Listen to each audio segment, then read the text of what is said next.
ഒരുപാട് വർഷക്കാലം സഹസംവിധായകനായും ഗാനരചയിതാവായിട്ടൊക്കെ സിനിമയിൽ പ്രവർത്തിച്ച ശേഷമാണ് സത്യൻ അന്തിക്കാട് ഇൻഡിപെൻഡന്റ് ആയിട്ട് ഒരു ഡയറക്ടർ ആവുന്നത്. അദ്ദേഹം ഇൻഡിപെൻഡന്റ് ആയി ഡയറക്ടറായി കുറച്ച് സിനിമകളൊക്കെ ചെയ്ത ശേഷം മലയാളത്തിലെ ഒരു മുതിർന്ന സംവിധായകന്റെ കൂടെ വീണ്ടും സഹസംവിധായകനെ അസിസ്റ്റന്റ് ഡയറക്ടറായിട്ട് ഒരു ദിവസം വർക്ക് ചെയ്തിട്ടുണ്ട്. അപ്പൊ ആ ഒരു സിനിമയെ കുറിച്ചും അങ്ങനത്തെ കുറച്ച് ഇൻസിഡൻസ് എന്തുകൊണ്ട് അദ്ദേഹം അതിൽ വർക്ക് ചെയ്തു എന്നുള്ളതിനെ കുറിച്ചൊക്കെ ഇന്ന് ഞാൻ നിങ്ങളോട് ഡിസ്കസ് ചെയ്യാൻ പോകുന്നു.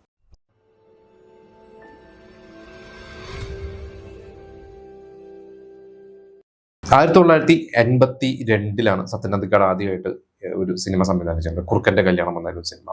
ആ ഒരു സിനിമ സംവിധാനം ചെയ്യുമ്പോൾ അദ്ദേഹം ബാക്ക് ടു ബാക്ക് ഒരുപാട് സിനിമകൾ അദ്ദേഹം ഇപ്പോഴും ചെയ്യുന്നുണ്ട്. പക്ഷെ അന്നൊക്കെ അദ്ദേഹം ഒരു വർഷം 2-3 സിനിമകളൊക്കെ ചെയ്തിരുന്ന ഒരു കാലഘട്ടം ഉണ്ടായിരുന്നു. അദ്ദേഹം അത് കഴിഞ്ഞിട്ട് പിന്നീട് നമുക്ക് അവരെ വെറുതെ ഒരു പിണക്കം, കിന്നാരം, അപ്പുണ്ണി, അങ്ങനെ കുറെ സിനിമകളൊക്കെ ചെയ്തു.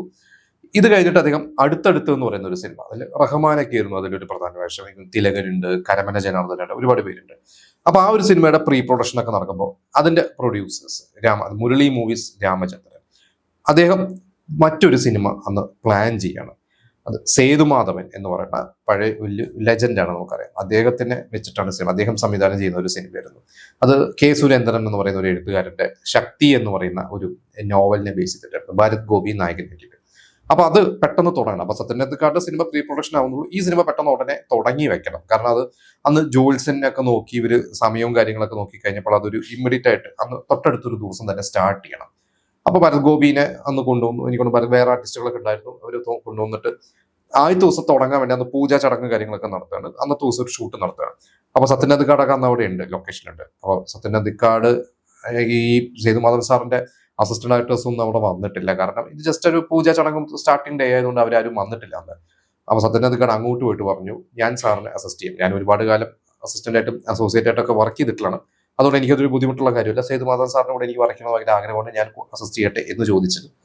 അങ്ങനെ ഒരു ദിവസം, ആ ഒരു ഒറ്റ ദിവസത്തേക്ക് മാത്രം, എനിക്കൊണ്ട് ഒരുപാട് വർഷങ്ങൾക്ക് ശേഷം, ഏകദേശം ഒരു പക്ഷേ 6 വർഷങ്ങൾക്ക് ശേഷമൊക്കെ ആയിരിക്കും, അല്ലെങ്കിൽ 5-6 വർഷങ്ങൾക്ക് ശേഷം വീണ്ടും സത്യൻ അന്തിക്കാട് ക്ലാബ് ബോർഡ് കയ്യിലെടുത്ത് ആ ഒരു ദിവസം അസിസ്റ്റന്റ് ഡയറക്ടറായിട്ട് വർക്ക് ചെയ്യാണ്. അപ്പോൾ സത്യൻ അന്തിക്കാട് പറഞ്ഞത് എനിക്ക് വലിയൊരു അനുഭവമായിരുന്നു. അത് ഒട്ടും പ്രതീക്ഷിക്കാതെ കിട്ടിയ ഒരു ഭാഗ്യം കൂടിയാണ്.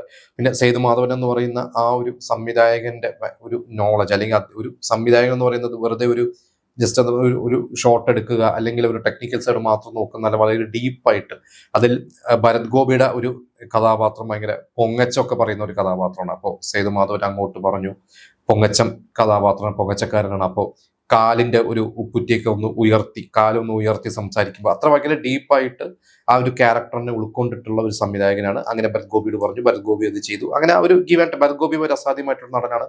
കൊടിയേറ്റം പോലത്തെ സിനിമയ്ക്ക് കഴിഞ്ഞ നാഷണൽ അവാർഡൊക്കെ കിട്ടി നിൽക്കുന്ന ഒരു സമയം കൂടിയാണത്. അങ്ങനെ എന്താ പറയാ, ഭരത് ഗോപി അത് ഗംഭീരമായിട്ട് ചെയ്തു. അപ്പൊ ഇവർക്ക് ഭയങ്കര ഹാപ്പി. അവരൊറ്റ ദിവസമേ വർക്ക് ചെയ്തിട്ടുള്ളൂ. അത് കഴിഞ്ഞ സത്യൻ അന്തിക്കാട് പോയി. അപ്പൊ പോവാൻ നേരത്ത് സേതുമാധവൻ സാറ് പറഞ്ഞു, ഈ ഒരു കടം വീട്ടാൻ എനിക്ക് സത്യന്റെ കൂടെ എനിക്കൊരു സിനിമയിൽ ഒന്ന് വർക്ക് ചെയ്യണം എന്ന് പറഞ്ഞു. പക്ഷെ പിന്നീട് അതൊരിക്കലും സംഭവിച്ചില്ല. പക്ഷെ ഈ പറഞ്ഞ ഇദ്ദേഹം സേതുമാധവനുമായിട്ട് സത്യൻ അന്തിക്കാട് ഒരുപാട് നല്ല ആത്മബന്ധം ഉണ്ടായിരുന്നു. പിന്നീട് അത് കഴിഞ്ഞിട്ട് ഒരിക്കൽ അനുഭവങ്ങൾ പാളീച്ചകൾ എന്ന് പറഞ്ഞിട്ടുള്ള സേതുമാധവൻ സാറിന്റെ ഒരു സിനിമയുണ്ട്. അപ്പൊ ആ ഒരു സിനിമയെ ബേസ് ചെയ്തിട്ട് ഒരു ചെറുകഥ, ഒരു എഴുത്തുകാരൻ എഴുതിയത് വായിച്ചിട്ട് അത് പറയാൻ വേണ്ടിയിട്ട് സത്യൻ അന്തിക്കാട് ഇദ്ദേഹത്തെ വിളിച്ചു, സേതുമാധവൻ സാറിനെ വിളിച്ചു. അപ്പോൾ അത് കണ്ട ഉടനെ, ഈ പറഞ്ഞ പോലെ ചെറുകഥയൊക്കെ വായിച്ച ഉടനെ തന്നെ വിളിച്ചു കഴിഞ്ഞപ്പോൾ സേതുമാധവൻ സാറിന്റെ അടുത്ത് പറഞ്ഞു, ഞാൻ ഇങ്ങനെ ഒരു ചെറുകഥ വായിച്ചു, അത് താങ്കളുടെ സിനിമയെ ബേസ് ചെയ്തിട്ടാണ്. അപ്പോൾ അദ്ദേഹം പറഞ്ഞു, അതൊക്കെ ഇപ്പോഴും ഇന്നത്തെ ജനറേഷനൊക്കെ അത് ഓർക്കുന്നുണ്ടോ, എനിക്ക് ഭയങ്കര സന്തോഷമായി എന്നൊക്കെ പറഞ്ഞ്. അപ്പോൾ അന്ന് വിളിച്ചപ്പോഴും ഏകദേശം അദ്ദേഹത്തിന് അന്ന് 80-85 വയസ്സൊക്കെ പ്രായമായിട്ടുണ്ട് സേതുമാധവൻ സാറിന്റെ. എന്നിട്ട് അദ്ദേഹം പറഞ്ഞത്, ഞാൻ ടിപ്പു സുൽത്താനെ കുറിച്ചുള്ള ഒരു പുസ്തകം വായിച്ചുകൊണ്ടിരിക്കുകയാണ്, നമ്മൾ അറിഞ്ഞതൊന്നും അല്ല ടിപ്പു സുൽത്താൻ, അതിനപ്പുറമാണ് ടിപ്പു സുൽത്താൻ എന്നൊക്കെ പറഞ്ഞ് ഭയങ്കര കാര്യം. അതായത് അദ്ദേഹം ഇപ്പോഴും വായനയെ, അല്ലെങ്കിൽ അതുപോലെ എന്താ പറയാ, പുതിയ കഥകളെ, പുതിയ അറിവുകളൊക്കെ നേടാനായിട്ട് ആ ഒരു പ്രായത്തിലും അദ്ദേഹം ആക്റ്റീവായിട്ട് ഇരിക്കുക എന്ന് പറയുന്നത് വളരെ സന്തോഷകരമായിട്ടുള്ള ഒരു കാര്യമാണ് എന്നാണ് സത്യൻ അന്തിക്കാട് പറഞ്ഞത്. അത് കാരണം നമുക്കറിയാം, ഭയങ്കര ഒരു ഹിറ്റ് മേക്കർ തന്നെയായിരുന്നു ശരിക്കും സേതുമാധവൻ എന്ന് പറയുന്നത്. നമുക്കറിയാം, അദ്ദേഹം വളരെ സീനിയേഴ്സ് ആയിട്ടുള്ള സത്യനും പ്രൈം മിനിസ്റ്റർ മുതൽ മമ്മൂട്ടി, മോഹൻലാലിനെയൊക്കെ വെച്ച് ഇങ്ങോട്ട് വേനൽ കിനാവുകൾ എന്ന് പറയുന്ന ഒരു സിനിമയ്ക്കായിരുന്നു അവസാന കാലഘട്ടത്തിൽ അദ്ദേഹം ചെയ്തിട്ടുള്ളത്. അതും നല്ല അന്നത്തെ യങ്സ്റ്റേഴ്സ്, സുധീഷ്, ഇവര് യദു കൃഷ്ണൻ, അങ്ങനെ കുറെ പേരെ, കൃഷ്ണപ്രസാദ്, ഇവരൊക്കെ വെച്ചിട്ടാണ് അവർ MT സ്ക്രിപ്റ്റ് ആയിരുന്നു. അങ്ങനെ എന്താ പറയാ, ഒരുപാട് പേരോട് വർക്ക് ചെയ്തിട്ടുള്ളത് അദ്ദേഹം. അത് മാത്രമല്ല, ഒരു പ്രൊഡ്യൂസേഴ്സ് ഡയറക്ടർ കൂടിയായിരുന്നു. കാരണം ഹരി പോത്തൻ എന്ന് പറയുന്ന വളരെ ഫേമസ് ആയിട്ട് പ്രൊഡ്യൂസർ പ്രതാപ് പോത്തന്റെ ചേട്ടൻ സുപ്രിയ ഫിലിംസ്. അപ്പൊ ഹരി പോത്തന്റെ ഒരു സിനിമ ഇദ്ദേഹമാണ്, സേതുമാധവനാണ് സംവിധാനം ചെയ്തിരുന്നത്. ആ ഒരു സിനിമ വിചാരിച്ച പോലെ വന്നില്ല, അത് പരാജയമായി. അപ്പോൾ ഇദ്ദേഹം സേതുമാധവൻ നേരെ ഹരി പോത്തന്റെ ഓഫീസിൽ പോകുന്നു. എന്നിട്ട് അദ്ദേഹത്തിന് കിട്ടിയ പ്രതിഫലം തിരിച്ചു കൊടുത്തിട്ട് പറഞ്ഞു, എൻ്റെ ഈ ഒരു പ്രതിഫലം കൊണ്ട് നിങ്ങളുടെ നഷ്ടം നികത്താൻ പറ്റും എന്നും എനിക്കറിയാം അതാവില്ല എന്നുള്ളത്, പക്ഷെ ഇത് വെക്കണം, എൻ്റെ ഒരു സമാധാനത്തിനാണെന്ന് പറഞ്ഞപ്പോൾ ഹരി പോത്തൻ തിരിച്ച് ആ പ്രതിഫലം അദ്ദേഹത്തിന് കൊടുത്തിട്ട് പറഞ്ഞു, ഇത് സാറ് തന്നെ വെച്ചോളൂ, എനിക്കിത് വീണ്ടും ഒരു സിനിമ ചെയ്ത് തന്നെ തന്നാൽ മതി എന്ന് പറഞ്ഞ് അങ്ങനെ അവർ നല്ല എന്താ പറയുക സൗഹൃദത്തോടുകൂടി ആണ് അന്ന് ഇവിടുന്ന് പിരിഞ്ഞത്. അതുകൊണ്ട് പിന്നീട് ആ ഒരു സിനിമയൊക്കെ സംഭവിച്ചു തോന്നുന്നു. അപ്പൊ ഇത്ര നല്ല മനസ്സിനുടമയാണ്, അത് ഒരുപാട് പേരൊന്നും ചെയ്യാത്തതാണ് സാർ.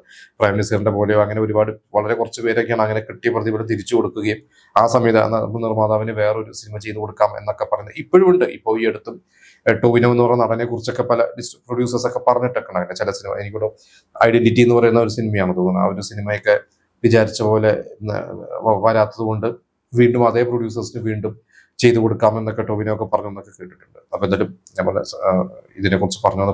അപ്പൊ എന്തായാലും സേതുമാധവൻ എന്ന് പറയുന്ന ഒരു സംവിധായകന്റെ കൂടെ അങ്ങനെ സത്യനന്ദിക്കാടിന് ഒരു ദിവസം വർക്ക് ചെയ്യാനുള്ള ഒരു ഭാഗ്യം കിട്ടി. അതിലൂടെ തന്നെ അദ്ദേഹത്തിന് വലിയൊരു ആത്മബന്ധം ഉണ്ടായി. നിങ്ങൾ സേതുമാധവൻ സാറിന്റെ ഒരുപാട് സിനിമകളുണ്ട്, നിങ്ങൾ പലവരും ആ പല സിനിമകളും കണ്ടിട്ടുണ്ടാവും. അതിൽ ഏതെങ്കിലും ഒരു സിനിമകൾ നിങ്ങളുടെ ഫേവറേറ്റ് ഉണ്ടെങ്കിൽ അല്ലെങ്കിൽ ആ ഒരു സംവിധായകനെ കുറിച്ച് നിങ്ങൾക്ക് കൂടുതൽ അറിയുമെങ്കിൽ അതൊക്കെ നമുക്ക് ഷെയർ ചെയ്യാം.